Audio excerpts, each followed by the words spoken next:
Évangile de Jésus-Christ, selon saint Jean 10, 1-10. En ce temps-là, Jésus déclara: En vérité, je vous le dis, celui qui n'entre pas dans la bergerie par la porte, mais y pénètre par un tout autre moyen, est un voleur et un brigand. Celui qui entre par la porte est le berger de ses brebis.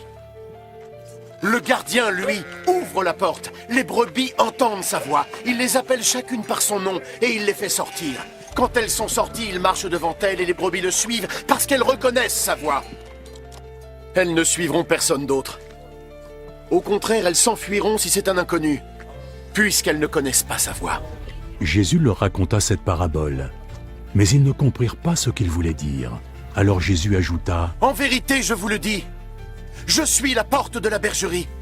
Tous ceux qui sont venus avant moi sont des voleurs et des brigands, mais les brebis ne les ont pas écoutés. Je suis la porte. Ceux qui entrent en passant par moi seront sauvés.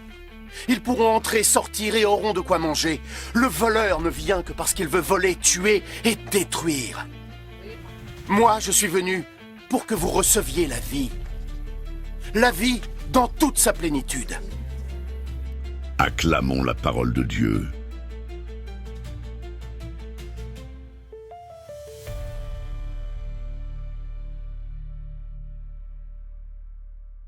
Je suis la porte. Accueillir la vie en abondance.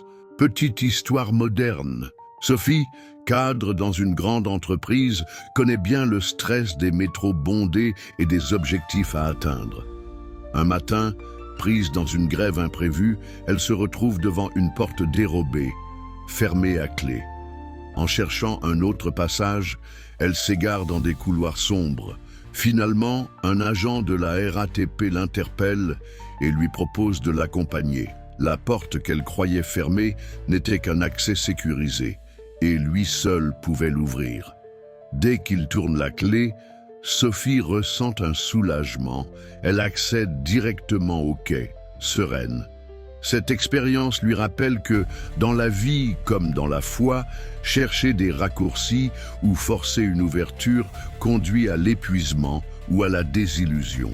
En revanche, passer par la porte, c'est-à-dire accepter la guidance, la confiance et l'accueil, nous place sur le bon chemin, avec la promesse d'un espace sûr où grandir et respirer. Acronyme PORTE. Vivre aujourd'hui et prier. Chaque matin, offrir 10 minutes de silence pour écouter la voix intérieure et celle de Dieu. Cet instant permet de déposer nos inquiétudes et de recevoir l'assurance d'être guidés. Observer. Ouvrir les yeux sur ceux qui nous entourent. Collègues en difficulté, amis en quête de sens, voisins isolés. En les voyant, nous reconnaissons les brebis qui cherchent un abri ou un enseignement authentique. Reconnaître, discerner les moments où Dieu nous parle. Un verset biblique qui résonne, un conseil fraternel, une intuition de paix. Apprendre à distinguer sa voix de celle des bandits, qui promettent du succès facile, mais vident nos ressources. Témoigner, partager autour de nous les bienfaits de cette relation vivante. Un message encourageant, un simple service, une prière offerte pour quelqu'un.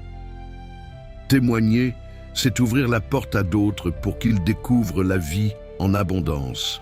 Entretenir, faire grandir cette relation, participer à un groupe de prière, lire un passage d'évangile chaque jour, servir dans une association.